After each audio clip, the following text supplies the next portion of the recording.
বান্দারে একটা বার কি চিন্তা করছো ওই শিশুবেলা আলমে আরওয়াহ রূহ জগৎ থেকে মায়ের গর্ভ থেকে দুনিয়ায় মৃত্যু পর্যন্ত আমি আল্লাহ যে কত দয়া করলাম, আমি আল্লাহর দয়া গণনা করে শেষ করতে পারবি না।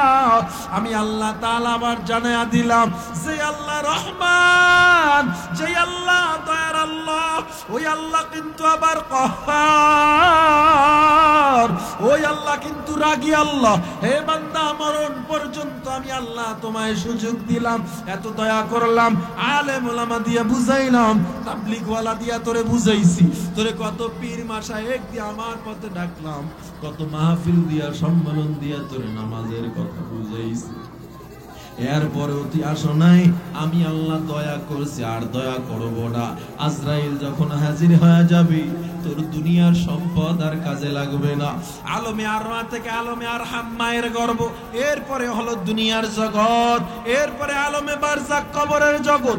আজরাইল যখন তোরে খপ করে ধরে ফেলবে, ওই কবরে যখন আমি তোরে নিয়ে যাব, ওই কবরে যদি বেনামাজি হয়ে যাও, জাহান্নামী হয়ে যাও, ওই কবরের আযাব সহ্য করতে পারবি না। আবু সাঈদ খুদরী রাদিয়াল্লাহু তাআলা জানাতেন ওই কবরে 99টা সাপ হাজির হয়ে যাবে। ওই কবরের সাপগুলোতে এত বিষ, ওই সাপ যদি দুনিয়ায় একবার শ্বাস করত, দুনিয়ার সব মানুষগুলো মারা যাইত। এত ভয়ঙ্কর কবরের আযাব। সেখান থেকে ইয়াউমুল আখিরা, ৫ম নাম্বার জগৎ, কিয়ামতের ময়দানে আমি আল্লাহ উঠাবো। ওই দিন এমন ভয়ঙ্কর দিন, যেদিন মা সন্তানকে পরিচয় দিবে না, সন্তান মাকে পরিচয় দিবে না। আমার আল্লাহ বলেন, আল ইয়াউমা লা যিল্লা ইল্লা যিল্লি। আজকে এমন ভয়ঙ্কর দিন, যেই দিনে আমি আল্লাহর ছায়া ছাড়া কোনো ছায়া নাই। নামাজিরা, আমার নবীর উম্মতেরা, ওই ছায়ায় চলে যাও। বেনামাজিদেরকে খুযুহু ফাগুল্লু সুম্মাল জাহিমা সাল্লু। বেনামাজিদকে পায়ে শিকল লাগাইয়া জাহিম নামক জাহান্নামে ফালায়া দে। ওই জাহিম নামক জাহান্নাম কত ভয়ঙ্কর।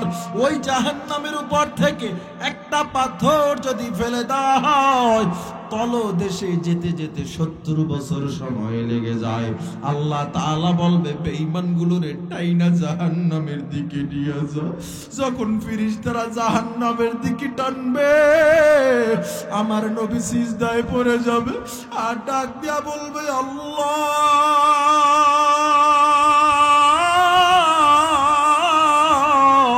আমার উম্মতগুলোরে জাহান্নামে দিও না রে আল্লাহ।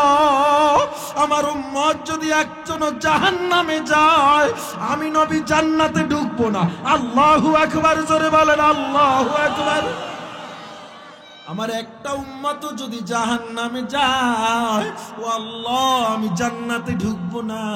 আমার আল্লাহ বলেন, ইরফা রাসাকা ইয়া হাবিবার রহমান, ও নবী মাথা ওঠান। আল্লাহর নবী যখন মাথা উঠাবে, হাত্তা ইয়াবুল্লা লিহিয়াতাহু, ওই নবীর চোখের পানিতে দাড়িগুলো ভিজে টপ টপ করে পানি জমিনে পড়তে থাকবে। আমার আল্লাহ ডাক দিয়া বলবেন, নবী কাঁদেন কেন? আমার নবী বলবে, আল্লাহ, আমার উম্মতগুলোরে জান্নাতে দাও, আমার উম্মতরে জাহান্নাম খেয়ে ফেলবে। জাহান্নামের আওয়াজে কিয়ামতের ময়দানটা থরথর করে কাঁপবে। আমার আল্লাহ তাআলা বলবে, জান নবী, আপনার উসিলায় যার মধ্যে এক যারা পরিমাণ ঈমান আছে, তাকেও জান্নাতে দিয়ে দিলাম। সূরাতুল ফাতিহা নিয়ে কিছু কথা বলবো, আল্লাহ তাআলা তৌফিক দান করেন। সূরাতুল ফাতিহাকে উম্মুল কিতাব বলা হয়। কিতাবের অর্থাৎ কোরআনের মা। একটা সংসারের মূল হলো মা, ঠিক না? তো কোরআন, মহাগ্রন্থ আল কোরআন, এর মধ্যে সবচেয়ে দামি এবং গ্রহণযোগ্য একটি সূরার নাম হলো সূরাতুল ফাতিহা। ইমাম বুখারী রাহমাতুল্লাহ আলাইহি সুম্মিয়াত উম্মুল কিতাব, তিনি তার স্বীয় গ্রন্থে সূরা ফাতিহাকে কোরআনের মা হিসেবে আখ্যা দিয়েছেন। এমন সূরা, কোরআনের মধ্যে সবচেয়ে মর্যাদাপূর্ণ আয়াত হলো আয়াতুল কুরসি, সবচেয়ে দামি সূরা হলো সূরাতুল ফাতিহা। মুখস্থ রাখবেন, সবচেয়ে দামি আয়াত বলেন বলেন সবাই বলেন, আয়াতুল কুরসি। আর সবচেয়ে দামি সূরা সূরাতুল ফাতিহা। সূরাতুল ফাতিহা এমন এক সূরা, মুসলিম শরীফের 1762 নম্বর হাদিস, আল্লাহ নবীজি সাল্লাল্লাহু আলাইহি ওয়াসাল্লাম থেকে বর্ণনা করা হয়। আল্লাহ নবীজি বলেন, বাইনামা জিবরিলু কায়িদুন ইনদান নবী সাল্লাল্লাহু আলাইহি ওয়াসাল্লাম, জিবরিল আলাইহিস সালাম আল্লাহ নবীজি পাশে বসা, নবীজি বসে আছেন, জিবরিল আমিন নবীজির পাশে বসে আছেন। সামিআ নাকীদাম মিন ফাওকিহি, হঠাৎ করে আসমান থেকে একটা আওয়াজ শুনতে পেলেন, বিকট আওয়াজ। ফারাফা রাসাহু, নবীজি মাথাটা উপরে উঠালেন। আল্লাহ নবীজি আসমানের দিকে তাকায় চিন্তায় পড়লেন কিসের আওয়াজ। হঠাৎ করে আল্লাহ নবীজি দেখলেন আসমান থেকে একটা দরজা খুলে একটা দরজা বের হয়েছে। জিবরিল আমিন এবার আল্লাহ নবীজিকে বলেন, হাদা বাবুম মিনাস সামা, আপনি যে খোলা জায়গাটা দেখতে পাচ্ছেন এটা হলো আসমানের একটা দরওয়াজা।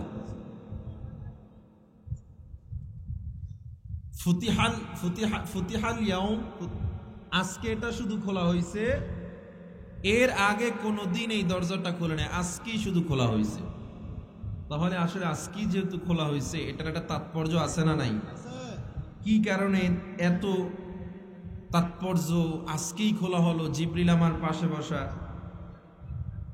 কি কারণে খোলা হলো? হঠাৎ করে নবী তাকায় দেখতেছেন, ফানাজালা মিনহু মালাকুন, সেখান থেকে একজন ফেরেশতা নেমে আসলো। ফাসাল্লামা, এবং এসে নবীজিকে সালাম দিলেন।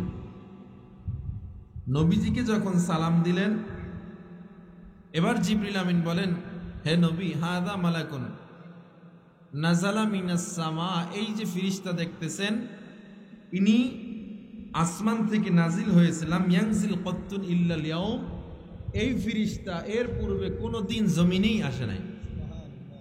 কি গুরুত্বপূর্ণ পয়গাম নিয়ে আসলেন, যে এর পূর্বেও কোনোদিন আসে নাই, আসমানের দরওয়াজাও কোনোদিন খুলে নাই। কি এমন দামি জিনিস নিয়ে আসলেন এই ফেরেশতা, কি এমন দামি ব্যাপার নিয়ে নবীজির সাথে আলাপ করবেন। এবার ফেরেশতা নবীর দিকে লক্ষ্য করে বলেন, আবশির বিনূরাইন ইয়া রাসূলুল্লাহ, হে নবী আপনি দুইটা নূরের সুসংবাদ নেন, আমি আসমান থেকে দুইটা নূর নিয়ে আসছি। আল্লাহর নবী এবার বললেন, দুইটা নূর? খুব আগ্রহ ভরে আমার নবী জিজ্ঞাসা করলেন, নূর দুইটা কি? তখন জিবরিল আমিনের পাশে বসে ওই ফেরেশতা, আসমান থেকে নাজিলকৃত ফেরেশতা বলতেছে, একটা নূর হলো সূরাতুল ফাতিহা, আর একটা নূর হলো লাম ইয়াকুন থেকে শুরু করে শেষ পর্যন্ত। তাহলে দুইটা নূরের মধ্যে একটা হলো সূরা ফাতিহা। সুবহানাল্লাহ। আসমানের দরওয়াজার পূর্বে কোনোদিন খুলে না, আজকে খুলছে। আমার ফেরেশতাও যিনি কোনোদিন আসে না, আজকে আসছে, নূর নিয়ে আসছে। সূরা ফাতিহাকে সূরাতুশ শিফা বলা হয়, রোগ মুক্তির সূরা। তাবিজ কবজের লেগে দৌড়াইতে দৌড়াইতে শেষ, স্ত্রীর প্রসব বেদনা, বাচ্চা হচ্ছে না, কষ্ট, আগে সিজারের জন্য হাসপাতালে বুক করে রাখছে, অথচ আপনি যদি নামাজি বান্দা হন, হারাম না খান, আপনি শুধু পানিতে সূরা ফাতিহা 7 বার ফু দিয়ে ওই পানিটা আপনার স্ত্রীকে খাওয়ায়া দেন, এই বাচ্চা স্বাভাবিকভাবে প্রসব করানোর ক্ষমতা কার? সূরাতুশ শিফা। বুখারী শরীফের 4474 নম্বর হাদিস, আল্লাহর নবীজি সাল্লাল্লাহু আলাইহি ওয়াসাল্লাম বলেন, আসমানের 60টা তবকা আছে। কয়টা? এই 60টা তবকার প্রত্যেকটা তবকায় সূরাতুল ফাতিহা লেখা আছে। এটাকে সূরা শিফা কেন বলা হয়? দলিল নেন 5007 নম্বর হাদিস বুখারী শরীফের। আল্লাহ নবীজি সাল্লাল্লাহু আলাইহি সাল্লামের একদল সাহাবা একটা গ্রামে গেলেন, আপনাদের এই তারাউল্লাহ গ্রামের মতো একটা গ্রামে গেছে। সাহাবায়ে কেরাম গিয়ে শুনে সেখানের যে বড় নেতা, উনি মারাত্মক জটিল এক রোগে আক্রান্ত। এমন রোগে আক্রান্ত যে সুস্থ হওয়ার মতো কোনো উপক্রম নাই, বিছানায় পড়ে গেছে, মারা যাবে। হঠাৎ করে নেতা খবর পেলেন নবীজির একদল প্রিয় সাহাবী এই গ্রামে আসছে দাওয়াতের জন্য। তিনি খবর পাঠালেন, একটু আমাকে আসতে বলেন, আমার জন্য একটু দোয়া করতে বলেন। তো সাহাবায়ে কেরামের দল নেতার কাছে গিয়া নেতারে ঝাড় ফুঁক দিলেন। কি করলেন? ঝাড়লেন এবং ফু দিলেন। অনেক সময় আমাদের কাছে আসে না, হুজুর মাথায় ফু দিয়ে দেন, আমরা তখন কি পইরা ফু দিই? বাপদাদার বানানো বিভিন্ন ধরনের জাদু কিচ্ছা, ঠিক না? কি আমাদের ক্ষমতা কি? কোরআন ছাড়া আমাদের কারো পাওয়ার নাই। তো সাহাবায়ে কেরাম ফু দিলেন, ওই মৃত্যু সজ্জায় ব্যক্তি একেবারে শায়িত, মরবে, এই লোক সুস্থ হয়ে হাঁটা শুরু করলেন। এবার নেতা খুশি হয়ে গেলেন। নেতা ডাক দিয়া কয়, ও সাহাবায়ে কেরাম, কি এমন সূরা পড়লা, কি এমন দোয়া দিলা, যার বিনিময়ে আমি সুস্থ হয়ে গেলাম? কেমন দামি একটা দোয়া দিলা। আমি জানি না তোমরা কি পড়ে ফু দিয়েছো, তবে যেহেতু আমি সুস্থ হয়ে গেছি, আমি তোমাদেরকে খুশি হয়ে 30টা বকরি হাদিয়া দিলাম। 30টা বকরি তদানীন্তন সময় কম না। এখন একটা বকরির দাম যদি হয় 10,000 টাকা, একটা ছাগলের দাম কত হয়? ওই সময়ের মূল্য হিসাব করলে 10,000 কোটি টাকা, আরো 1,500 বছর আগে। স্বাধীনের সময় চাউল কিন্তু মানুষ 8 আনা দিয়া মন, ঠিক না? 4 আনা দিয়া। এখানে অনেক মুরব্বী আছে যারা এমন কিনছে, যদিও আমরা কিনি নাই, কারণ স্বাধীনের সময় আমরা দুনিয়াতে ছিলাম না, আলমে বারজাক, আলমে আরওয়াহে মনে হয় ছিলাম না। অনেকে আছে না এরকম, আমরা নিজেরা আলু খাইছি 2 টাকা 3 টাকা কেজি, মনে আছে আমাদের। তাহলে ওই যুগে কেমন দাম ছিল? 30টা বকরি, সাধারণ বকরি না, তার পালের মধ্যে থেকে নেতার সবচেয়ে বড় বকরিগুলো দিছে। এবার সাহাবায়ে কেরাম টেনশনে পড়ে গেল। ফু দিলাম, ফুয়ের বিনিময়ে টাকা নেওয়া, হাদিয়া নেওয়া জায়েজ আছে কিনা টেনশনে পড়ে গেল। বকরিগুলা খাওয়ার আগে আমি পয়গম্বরে আরবি সাল্লাল্লাহু আলাইহি ওয়াসাল্লামের অনুমতি নিতে হবে। সব সাহাবায়ে কেরাম মিলি পয়গম্বরের দরবারে চলে গেলেন। ইয়া রাসূলুল্লাহ, ইয়া হাবিবাল্লাহ, হে পয়গম্বর সাল্লাল্লাহু আলাইহি ওয়াসাল্লাম, অমুক গোত্রে গিয়েছিলাম, নেতাকে ঝাড় ফুঁক দিলাম, নেতা সুস্থ হয়ে গেছে। নেতা সুস্থ হয়ে 30টা বকরি হাদিয়া দিছে, খাবো কিনা? আল্লাহর নবীজি বলেন, কে ফু দিছে সে দাঁড়াও। দাঁড়াইলো নবী আমার, বলে কি পয়রা ফু দিছ আগে সেটা বলো। সাহাবা বলে, পয়গম্বর, আল্লাহর কালামের শ্রেষ্ঠ সূরা সূরা ফাতিহা পয়রা তাকে ফু দিয়েছিলাম। সাহাবায়ে কেরাম টেনশনে, ফু দিয়া হাদিয়া খাওয়া জায়েজ আছে কিনা? অথচ নবী কয়, যেহেতু সূরা ফাতিহা পড়ে ফু দিছে, কোরআনের আয়াত পড়ে, এই বকরি তোমরা একা খাইও না, আমারে লইয়া খাইও। সুবহানাল্লাহ বলবেন না? তাইলে ফু দিয়া হাদিয়া নেওয়া জায়েজ আছে না নাই? এই হাদিয়ার কথা কইছি না, নাচতে কয় জায়েজ আছে না নাই? হুজুর বোধহয় খালি পানি পড়া নেন, বেশি বেশি হাদিয়া দিবেন ইমাম সাহেব গো, মাদ্রাসার উস্তাদদেরকে, পারবেন না ইনশাআল্লাহ? আবার আসতে কয়, জোরে কন ইনশাআল্লাহ। খালি মানুষের উপরে ভরসা, আল্লাহর উপরে আমাদের ভরসা নাই। যদি সূরা ফাতিহা নিয়ে আমি সারা রাত বয়ান করি, সূরা ফাতিহার মর্যাদা শেষ করা যাবে না। এমন এক দামি সূরা, আলহামদুলিল্লাহি রাব্বিল আলামিন, আলিফ লাম ইস্তিগরাকি, গোটা যাবতীয় পৃথিবীর যত প্রশংসা সব কার জন্য? নাকি অল্প অংশ আল্লাহর জন্য? সব প্রশংসা কার জন্য? সব কিছুর ক্ষমতার মালিক কে? আমাদেরকে খাওয়ায় কে? ইজ্জত দেওয়ার মালিক কে? বেইজ্জতি করার মালিক কে? জোরে একবার ডাক দেন আল্লাহ। অন্তর খুলে মায়া ভরে একবার ডাক দেন আল্লাহ। চোখ দুইটা একটু বন্ধ করেন, সবাই চোখ দুইটা বন্ধ করেন, অন্তরটাকে আল্লাহর দিকে একটু ঝুঁকায়া অন্তর খুলে মায়া ভরে একবার ডাক দেন না আল্লাহ।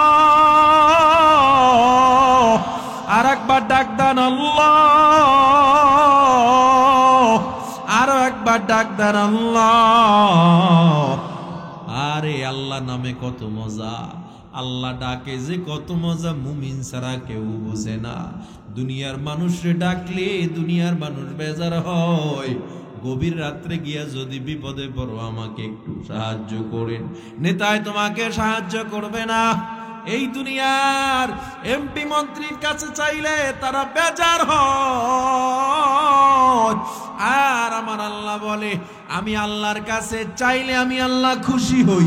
তুই যদি একটু চাওয়ার মতো চাইতে পারো, আমি আল্লাহ তোর দিতে দেরি করব না। ফাযকুরুনি আযকুরকুম ওয়াশকুরুলি ওয়ালা তাকফুরুন।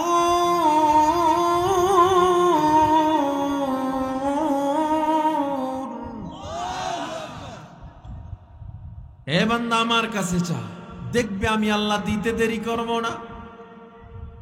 রাত্রটা যখন গভীর হয়ে যায়, নামাজটা বিছা দাও, কপালটা আল্লাহর কুদরতি পায়ে ঠেকাইয়া আল্লাহরে বলো, আল্লাহ আমি বড় অসহায়, আমার টাকা নাই, আমি অভাবে পড়ে গেছি, আমার সন্তান অসুস্থ, বিবি অসুস্থ, মা বাবা অসুস্থ, আমার ফসল হয় না, অনেক বড় লস আছি দোকানে, অনেক সমস্যা।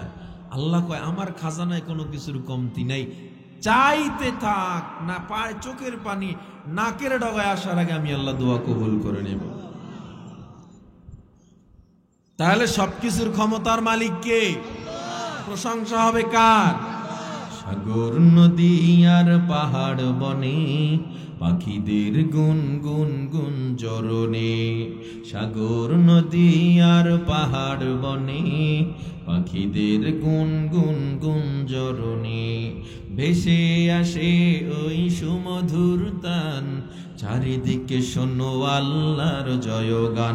আল্লাহ মহান, আল্লাহ মহান, আল্লাহ মহান, আল্লাহ মহান, আল্লাহ মহান,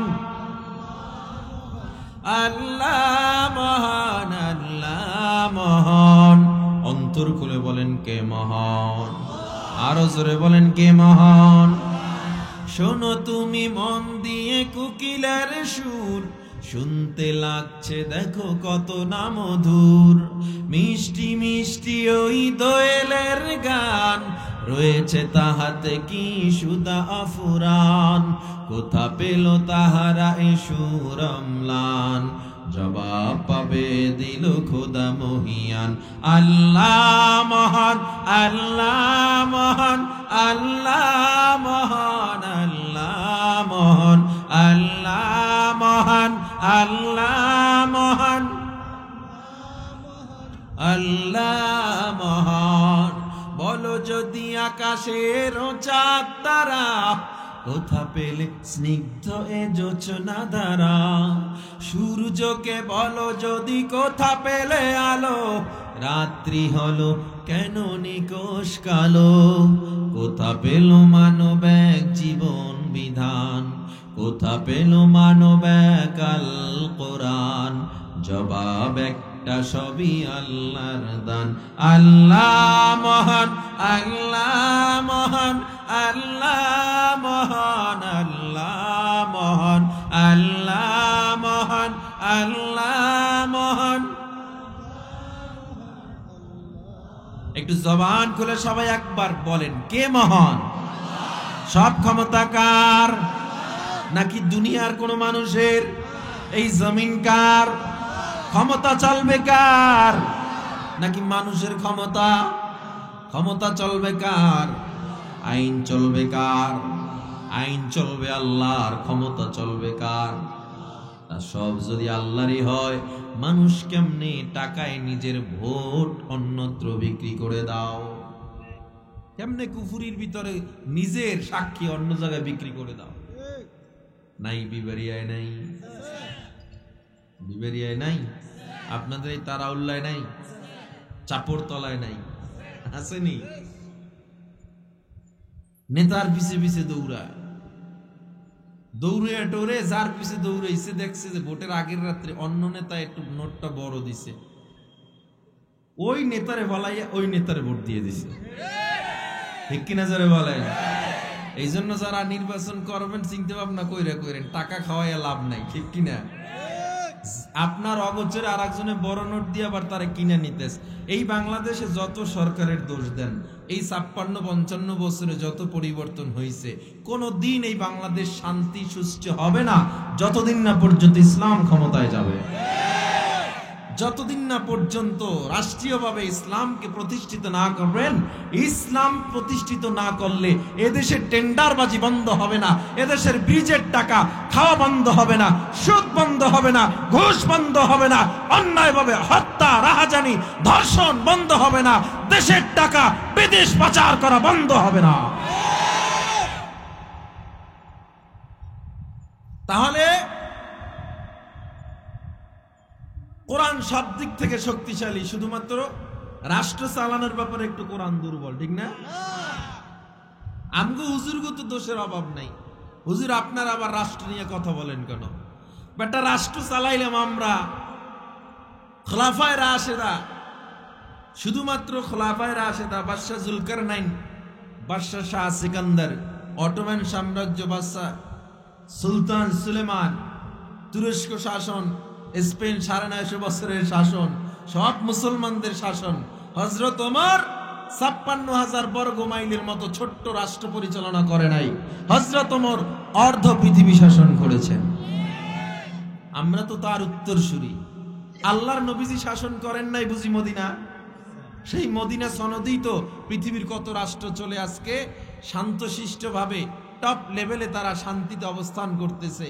বাংলাদেশ যদিও মদিনা সনদের কথা বলে, কিন্তু বাংলাদেশ চলে হইল ভারতের সনদে। ঠিক কিনা বলেন? ভারতের সনদ থেকে মুক্তি পাই আবার চলবে আমেরিকার সনদে। এই ঠেলাঠেলি চলবে হয়তো, তবে বাংলাদেশ মদিনা সনদে কবে চলবে? যেদিন বাংলাদেশ ইসলামের সেই মদিনা সনদে আবার ওলামায়ে কেরামকে এই চেয়ারে বসাবে, সেদিন থেকে দেশের শান্তি আসবে, নচেত এ দেশে শান্তি আসবে না। বিবেরিয়াবাসী সবাই আমরা কোরআন ভালোবাসি, ঠিক না? আল্লাহর নবীকে ভালোবাসি, বাসি কিনা? আল্লাহর নবীকেও ভালোবাসি, কোরআন ভালোবাসি, আল্লাহকে ভালোবাসি। তাহলে আমাদের প্রত্যেকটা জায়গায় ইসলাম দরকার আছে না নাই? আল্লাহ আমাদের কবুল করে নেন।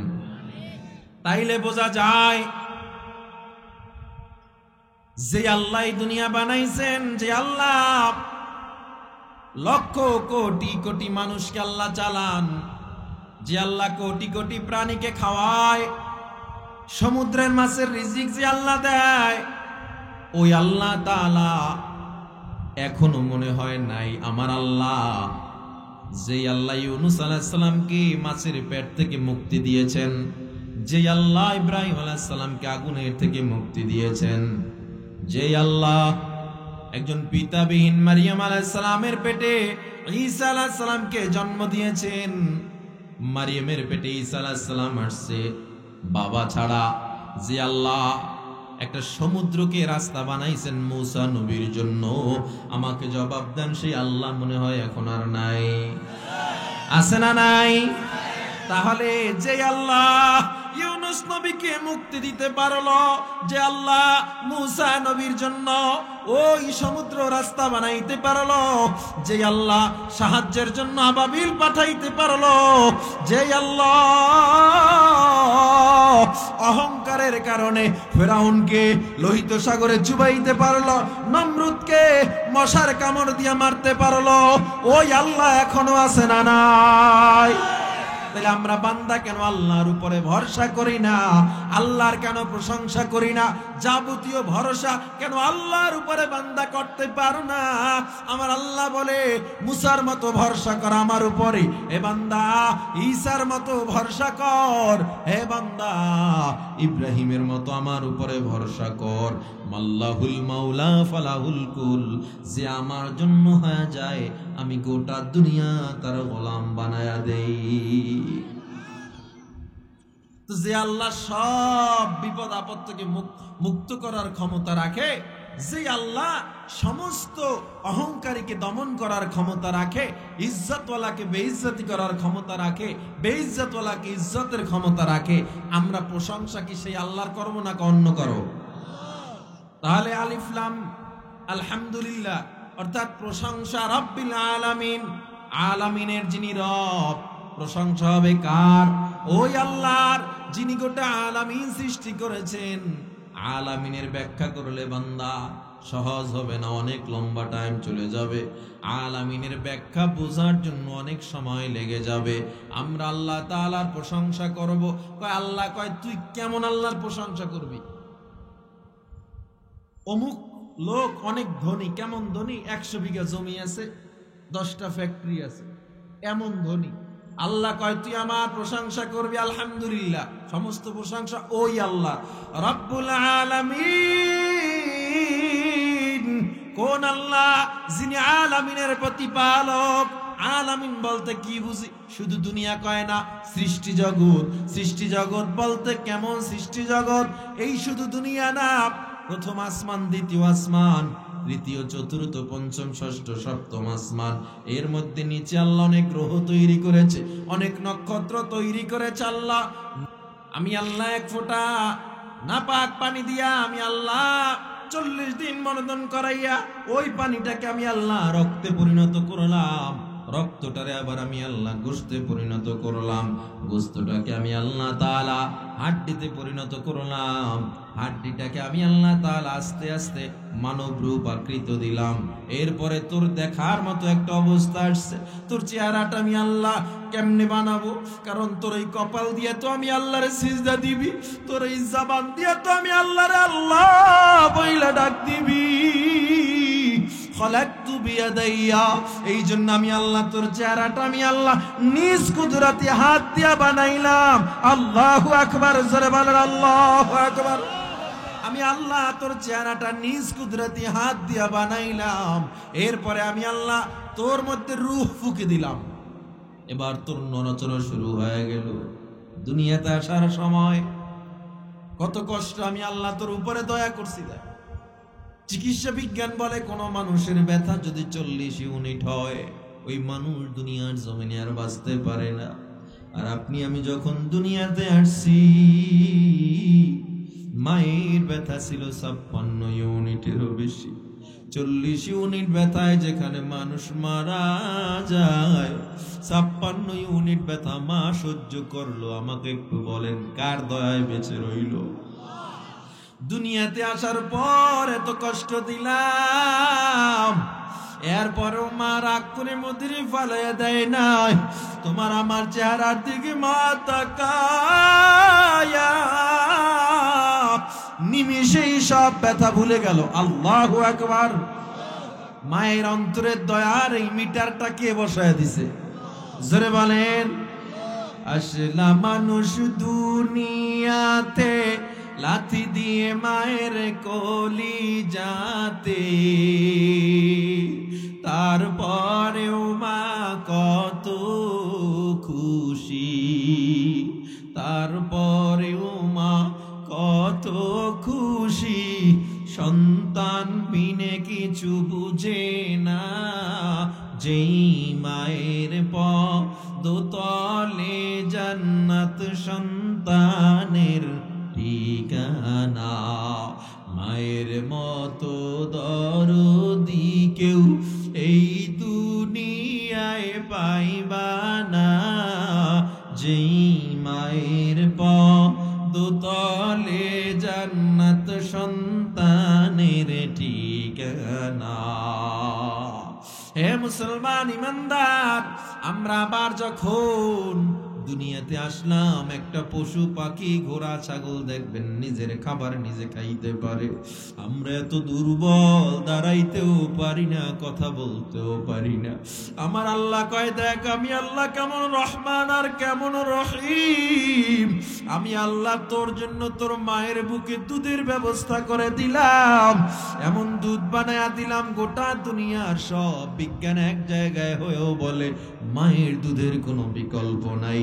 এত ল্যাকটোজেন বানায়, এত কিছু বানায়, মায়ের দুধের কোনো বিকল্প নাই। তোর বয়স 1 বছর হয়ে গেল, ছোট্ট ছোট্ট দাঁত ওঠা শুরু করলো, এবার তুই খানা খাবি। আল্লাহ কয় মাটির দিকে তাকা দেখ, ওই মাঠে আমি আল্লাহ চাউলের ব্যবস্থা করলাম, ধানের ব্যবস্থা করলাম। জঙ্গলের দিকে তাকা দেখ, তোর জন্য আমি আল্লাহ সবজির ব্যবস্থা করে দিলাম, ফলের ব্যবস্থা করে দিলাম। আমি আল্লাহ ওই নদীর দিকে তাকা দেখ, ভাত খাবি, শুধু শুধু মজা লাগবে না, মাছের ব্যবস্থা করে দিলাম, মাছ দিয়েই হবে না, গোশতের ব্যবস্থা করে দিলাম। হে বান্দা, এরপরে তুই বড় হয়ে গেছো, বান্দারে একটা বার কি চিন্তা করছো ওই শিশুবেলা আলমে আর রূহ জগৎ থেকে মায়ের গর্ভ থেকে দুনিয়ায় মৃত্যু পর্যন্ত আমি আল্লাহ যে কত দয়া করলাম, আমি আল্লাহর দয়া গণনা করে শেষ করতে পারবি না। আমি আল্লাহ তাআলা আবার জানায়া দিলাম যে আল্লাহ রহমান, যে আল্লাহ দয়ার আল্লাহ, ওই আল্লাহ কিন্তু আবার কহ্হার, ওই আল্লাহ কিন্তু রাগী আল্লাহ। হে বান্দা, মরণ পর্যন্ত আমি আল্লাহ তোমায় সুযোগ দিলাম, এত দয়া করলাম, আলেম ওলামা দিয়া বুঝাইলাম, তাবলীগ ওয়ালা দিয়া তোরে বুঝাইছি, তোরে কত পীর মাশায়েখ দিয়া আমার পথে ডাকলাম, কত মাহফিল দিয়া সম্মেলন দিয়া তোরে নামাজের কথা বুঝাইছি, এরপরেও তুই আসো নাই। আমি আল্লাহ দয়া করছি আর দয়া করব না। আজরাইল যখন হাজির হয়ে যাবে, তোর দুনিয়ার সম্পদ আর কাজে লাগবে না। আলমে আরওয়াহ থেকে আলমে আরহাম মায়ের গর্ভ, এরপরে হলো দুনিয়ার জগৎ, এরপরে আলমে বারজাক কবরের জগৎ। আজরাইল যখন তোরে খপ করে ধরে ফেলবে, ওই কবরে যখন আমি তোরে নিয়ে যাব, ওই কবরে যদি বেনামাজি হয়ে যাও, জাহান্নামী হয়ে যাও, ওই কবরের আযাব সহ্য করতে পারবি না। আবু সাঈদ খুদরী রাদিয়াল্লাহু তাআলা আনহু জানাতেন, ওই কবরে 99টা সাপ হাজির হয়ে যাবে। ওই কবরের সাপগুলোতে এত বিষ, ওই সাপ যদি দুনিয়ায় একবার শ্বাস করত, দুনিয়ার সব মানুষগুলো মারা যাইতো। এত ভয়ঙ্কর কবরের আযাব। সেখান থেকে ইয়াউমুল আখিরাহ, ৫ম নম্বর জগৎ, কিয়ামতের ময়দানে আমি আল্লাহ উঠাবো। ওই দিন এমন ভয়ঙ্কর দিন, যেদিন মা সন্তানকে পরিচয় দিবে না, সন্তান মাকে পরিচয় দিবে না। আমার আল্লাহ বলেন আল ইয়াউমা লা যিল্লা ইল্লা যিল্লি, আজকে এমন ভয়ঙ্কর দিন, যেই দিনে আমি আল্লাহর ছায়া ছাড়া কোনো ছায়া নাই। নামাজিরা, আমার নবীর উম্মতেরা, ওই ছায়ায় চলে যাও। বেনামাজিদেরকে খুযুহু ফাগুল্লু সুম্মাল জাহিমা সাল্লু, বেনামাজিদকে পায়ে শিকল লাগাইয়া জাহিম নামক জাহান্নামে ফালায়া দে। ওই জাহিম নামক জাহান্নাম কত ভয়ঙ্কর, ওই জাহান্নামের উপর থেকে একটা পাথর যদি ফেলে দেওয়া হয়, তলদেশে যেতে যেতে 70 বছর সময় লেগে যায়। আল্লাহ তাআলা বলবে বেঈমানগুলোরে টাইনা জাহান্নামের দিকে নিয়ে যা। যখন ফেরেশতারা জাহান্নামের দিকে টানবে, আমার নবী সিজদায় পড়ে যাবে আর ডাক দিয়া বলবে আল্লাহ,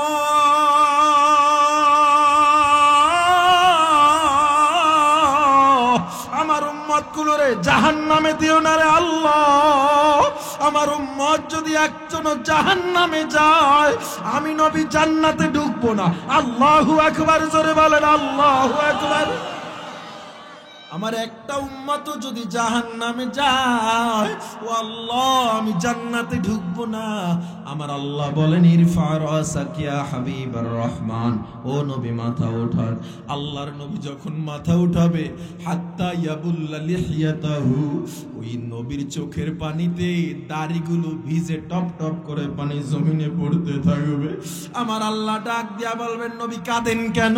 আমার নবী বলবে আল্লাহ আমার উম্মতগুলোরে জান্নাতে দাও, আমার উম্মতরে জাহান্নাম খেয়ে ফেলবে। জাহান্নামের আওয়াজে কিয়ামতের ময়দানটা থরথর করে কাঁপবে। আমার আল্লাহ তাআলা বলবে জান নবী আপনার উসিলায় যার মধ্যে এক যারা পরিমাণ ঈমান আছে তাকেও জান্নাতে দিয়ে দিলাম।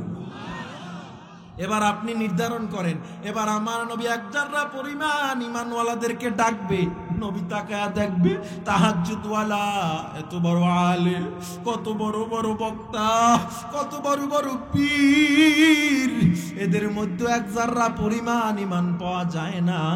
আর তুমি আমি নামাজ না পড়া বলি জান্নাতে চলে যাবে, এর চেয়ে বোকামি আর কিছু হতে পারে না। হে মুসলমান ঈমানদার আল্লাহর গোলাম, ও আল্লাহর বান্দা, এই জীবনটা তো একটুখানি, এই ক্ষুদ্রতম জীবনের পিছে পড়ে দীর্ঘস্থায়ী আখিরাতকে নষ্ট করিও না। দয়ার আল্লাহর দয়া পাইতেছি, সব পাইতেছি, গাজা ফিলিস্তিনের মতো তো আমাদের অবস্থা না।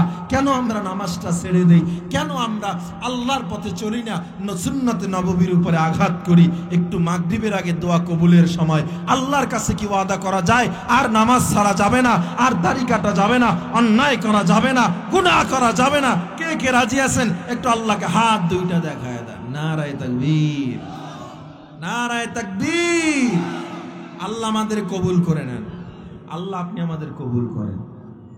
আল্লাহ মাহফিলকে কবুল করেন।